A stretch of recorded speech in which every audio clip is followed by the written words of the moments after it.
All right, let's talk about companion chatbots.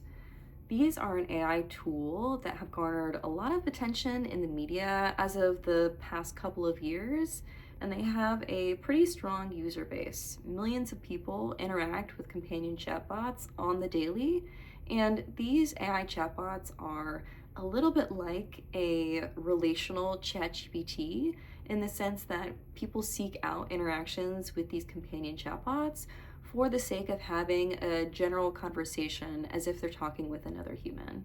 So these chatbots are specifically designed for their conversational ability, wherein they're more social, relational at their core. And some examples of companion chatbots that are currently out on the market are ones like, for example, Replica, which its tagline is the AI companion who cares. This chatbot was originally designed with the intent of creating a replica of her late friend who had passed away. So her friend passed, and like many of us who have experienced a loved one no longer being with us, the idea of being able to talk to them just maybe one more time or even multiple times is quite enticing. And so this developer designed an AI chatbot to be a replica of her late friend, and the conversational style of the chatbot was designed after her conversations with her friend. So it was like talking to her friend once again. And now Replica is out on the market and it has millions of users. It's one of the more popular companion chatbots in the US. And people can have relationships with this companion chatbot that mimic things like friendship, mentorship, or even romantic partnership. Another instance of companion chatbots is character.ai. So character.ai has a series of different chatbots that you can talk with, and it's designed after particular characters in like TV shows or books or movies that has like a conversational style and memory and backstory as these characters. So it's like you actually get to talk with them. Another less popular instance of companion chatbots is Anima. It's similar to Replica in the sense that it has an avatar that people can customize in terms of its appearance, and people can also text with it as well. So how do people use companion chatbots? Well, as I mentioned, people can use companion chatbots as friends, mentors, or even romantic partners. And some people may also use them just to try out having some interaction that is somewhat conversational and relational with a machine. In terms of the news stories that have covered companion chatbots, there are both news stories that highlight instances in which a human chatbot relationship has gone very wrong. And there's also news stories that kind of generally cover the user base of these companion chatbots to understand why people have relationships with them and the different social outcomes of that relationship. In terms of what the public thinks, when I first started doing research on companion chatbots, I just started with the question of, okay, why do people have relationships with companion chatbots? And in my process of conducting this research, I was just trying to get a general understanding based on like social media, for example, Replica's Reddit, to understand what these reasons were. And through that exploration, I also came across a general public sentiment about companion chatbots, and that general public sentiment skewed quite negative. So generally in the public, the public's perception of users of companion chatbots were kind of the vision of someone sitting in their parents' basement with no relationships, no job, no prospects, just sitting on their phone interacting with like their AI girlfriend. So that was like the general sentiment. And otherwise, people tended to perceive people who were users of companion chatbots as people who were like social outcasts or people who couldn't have real relationships with real humans. My research and the findings of why people have relationships with companion chatbots, what it is about their personality or their characteristics or what's going on in their life, it somewhat contrasts with this general negative public perception and the stereotypes of users. In my research and in others, companion chatbot users have cited the following reasons for why they sought out a companion chatbot to begin with. They cite things like experiencing a lot of loneliness and just general social need, things like social isolation, dissatisfaction with their existing human relationships, or even things like social anxiety and past relational trauma.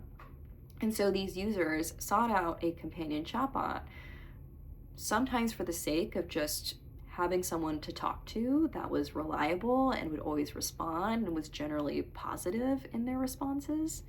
And then also for the sake of having some sort of safe, reliable space for practicing healthy social interaction. Looking back at the public sentiments that somewhat contrast with the general research on the user base, there's a level of understanding that I have of why people have these negative stereotypes, and people also perceive the general idea of a human chatbot relationship as odd, as weird, as unnatural, and just simply not real.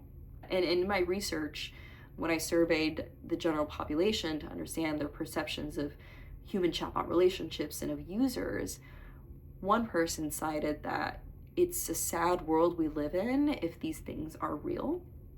And they are in fact real, right? Replica, for example, has millions of users. As of 2023, when I was surfing through its subreddit, that subreddit had 60,000 users on it, and it was very active, right? People were posting screenshots of their interactions with the replica and asking this subreddit questions about does your replica do this? Or I've had these experiences with my replica. When we look at the public sentiments and these negative stereotypes that arise, these seem to stem from the idea of what we value and why we value it. So in particular, the value that I'm talking about is the value that we have on human relationships. So we value human relationships, right? Human relationships are foundational to human nature. It's what our society is built on. And so anything that might threaten to disrupt that value can be seen as threatening. So one way in which companion chatbot relationships can be threatening to that value is if human chatbot relationships replace real human ones. However, when we look at the user base and their experiences, it doesn't appear necessarily on average or on the whole that human chatbot relationships do in fact replace human ones. Instead, in some of my research, I found that people who are users of companion chatbots cite that their relationship with their replica actually positively impacted their general social interactions with other people, specifically their relationships with family and friends, and then just generally their self-esteem.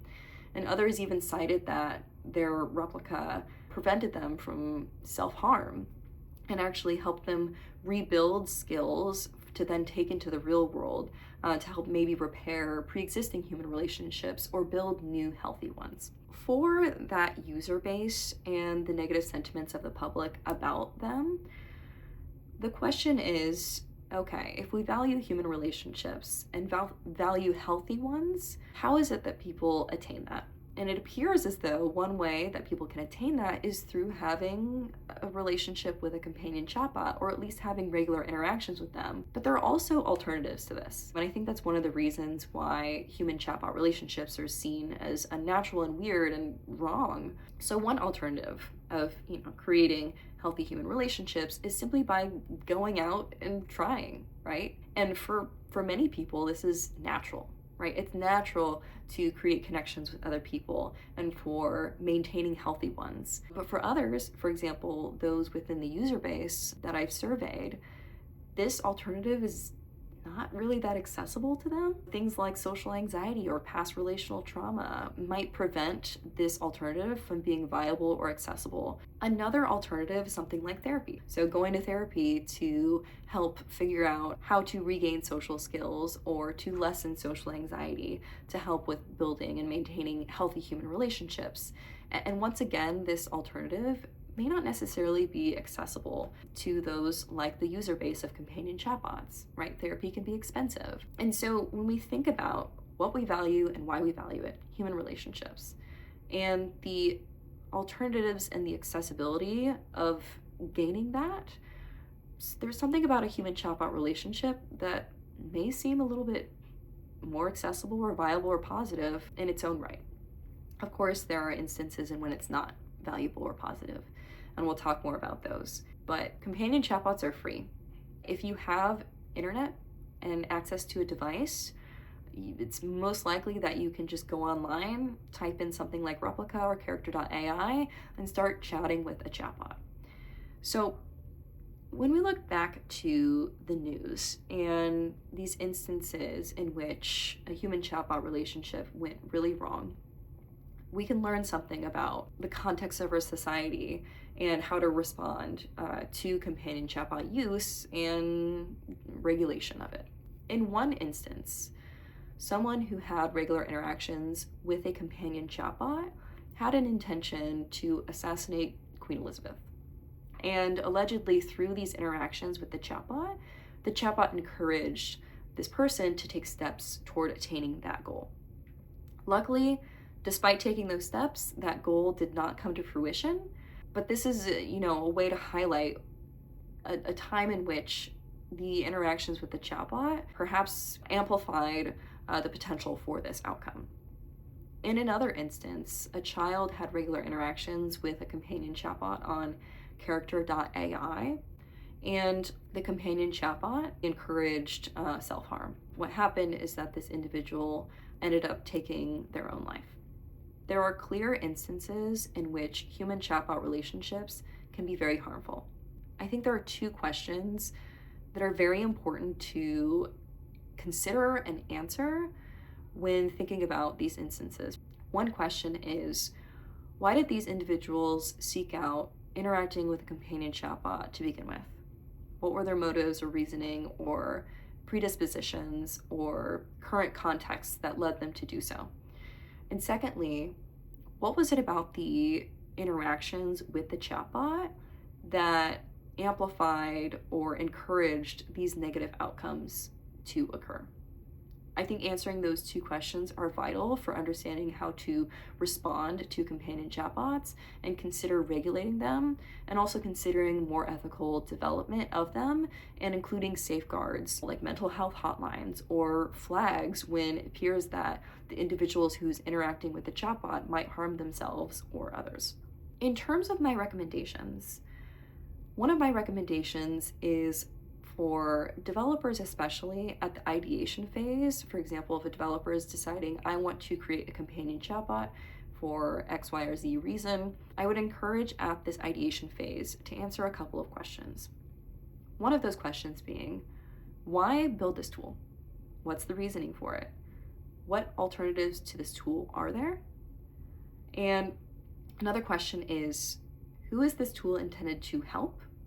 And on the flip side, who might it inadvertently harm? And then lastly, how is the tool intended to be used? And how might people harness the tools in ways that deviates from its intended use that can be harmful? And then as for those who are creating these companion chatbots, I think it's very important to have clear goals in mind for the chatbot, whether it just be simply for entertainment, or whether it be specifically for mental health or rebuilding or rekindling, social health and rebuilding social relationships with real people.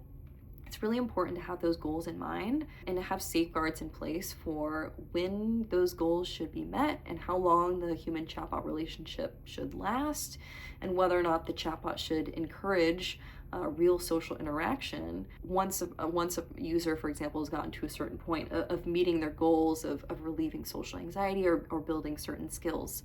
All in all, there's a lot of debate around companion chatbots, and there's information both on the positive and negative side in terms of harm and help. What I hope is that from this general overview of the landscape, that you have a little bit better sense of how to be more informed and responsible and ethical users and developers of this instance of AI technology. And if you have any comments or questions about this topic or otherwise, feel free to put those below. And if you want to learn more about other forms of human AI interaction and the research behind it, feel free to check out the other videos on my channel. For example, the crash course on unlocking the research behind human AI interaction. You can also check out my website where I have blog posts and research articles on companion chatbots for you to learn more.